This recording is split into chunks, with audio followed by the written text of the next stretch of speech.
taking out the ATAK 120. I'm out here on this lake. This time I only brought one rod. The last time I came out here I brought a couple, so I had a little bit more tournament set up, but I will just give you guys my impressions of that while on the water. But let's go.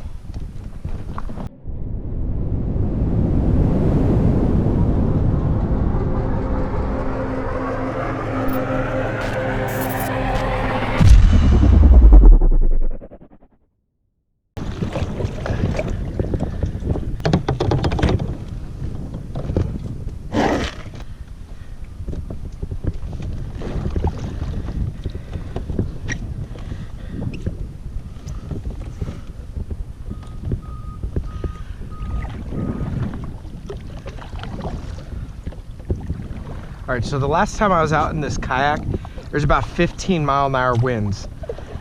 I had 3 of my rods, and I was going out, I was trying to fish deep, I was fishing shallow, I was fishing on the banks. I was kind of just testing it all out. And one of the things I really liked about this kayak is just how stable it is and how much it tracks. For a 12-foot kayak, and it being, I believe it's 35 inches wide, it really does a great job. And one of the things I really loved about it is when I was in the wind, even in 15-mile-an-hour winds, it wasn't blowing me around as much as in other kayaks. I mean, obviously you're not going to have any kayak that just doesn't get blown around. It's just not going to happen. But with this kayak, I just noticed that, I mean, even right now I have wind coming like this and I'm still fairly going straight pretty well. It doesn't start blowing you to the side. Even while I was facing head on to the wind, it was keeping me going straight. Even when I stopped paddling and the wind was blowing straight into me, it was coming in like this. Most of the time, especially my PA will turn sideways instantly. This kayak just kept going straight, so even when it was pushing me backwards. So I really liked that. Even when I was in deep water, I was really impressed with how well it stayed on point. Now again, it's a paddle kayak, so if you're not anchored down in 15-mile-an-hour winds, I don't know how you stay on a spot. I don't have that much experience. It was too difficult for me. I was trying to do the whole one-handed paddling thing, and the winds were just too strong, so I wasn't able to do it. And I didn't have an anchor. But when I was in the water, it was awesome. I really enjoyed it. Being out deep and feeling how this kayak handles everything. So yeah, let's just keep going.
I'm going to give you guys a quick rundown on what I think of the ATAK 120 so far.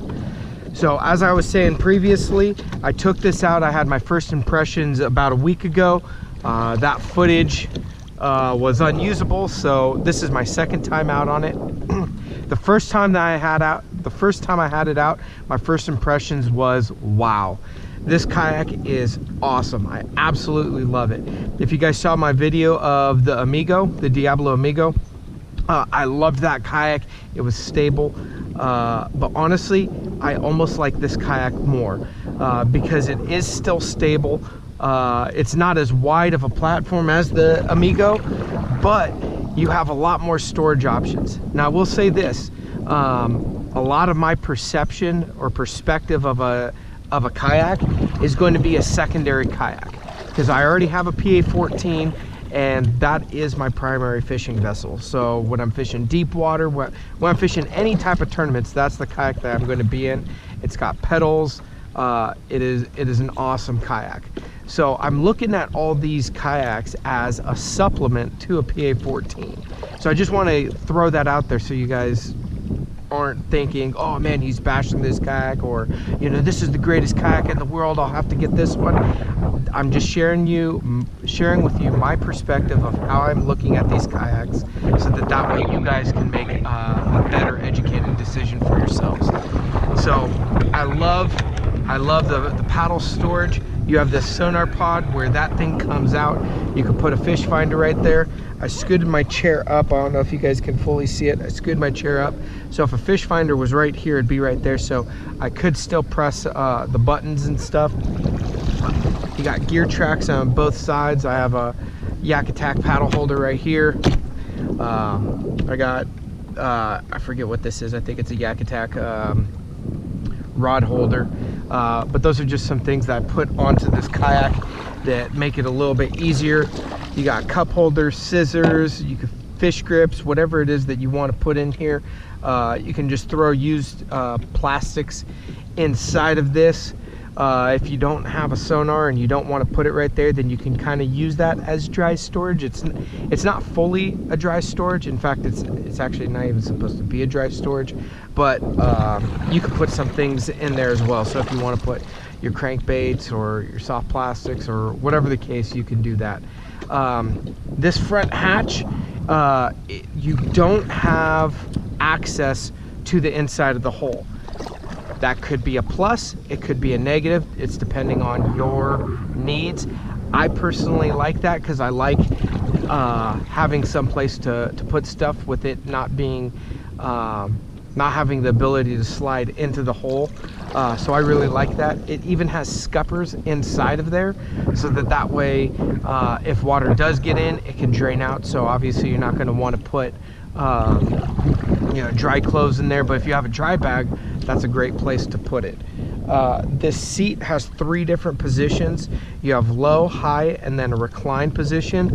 I have it in the high position right now, and so as you guys can see, in the high position, I'm 220 pounds and don't have the greatest balance, but I can just stand up from the high position without any stand assist straps. It's really stable. You got about 10-mile-an-hour winds. It's not that windy. Well, it's windy, but there's not a lot of waves right now. But I was standing up in it the other day in about 15 to 20-mile-an-hour winds, and where it was wavy, and I was able to stand up just fine. So this kayak I really enjoy. You have a large tank well, if you guys can see that. Large tank well, and the seat is extremely comfortable. I like how the seat can move forward and back. That's huge. You can't do that on the PA. It's locked down in its own position, so this way you can kind of trim your weight forward or back, and yeah, that's about it right now. When it comes to tracking, I love this kayak. Out of all the kayaks that I've been in, especially when it comes stock, so no skeg, no rudder, no you know, well, I guess those are the two options. With no skeg or rudder, this thing tracks really well. As you can see, I'm in the wind. I was in the wind in the 15-mile-an-hour winds the other day. I was in the wind a little bit earlier today, and it does a great job in staying straight. Even if I'm not even moving forward, and it's blowing me back in my PA, if I was facing the wind would just take me and turn me sideways. So I have to constantly be pedaling to keep myself nosing the wind. It's kind of annoying. That's one of the things I don't like about the PA, because it's so high off the water. This kayak sits low in the water, and so as you can see, I'm getting blown backwards right now, but it's not really taking me, it's not like moving me to the side. I'm still staying semi pointed towards the wind. Just one little easy paddle stroke gets me right back focused on in the front. So I really do like that. It makes it great for going down the bank and fishing if that's what you want as a paddle kayak. So I really do love this boat, and in all honesty, this is probably my top pick so far of the kayaks that I've been in for my secondary kayak. So I hope you guys enjoyed this review, and until next time, I'll see you back on the water. Take care.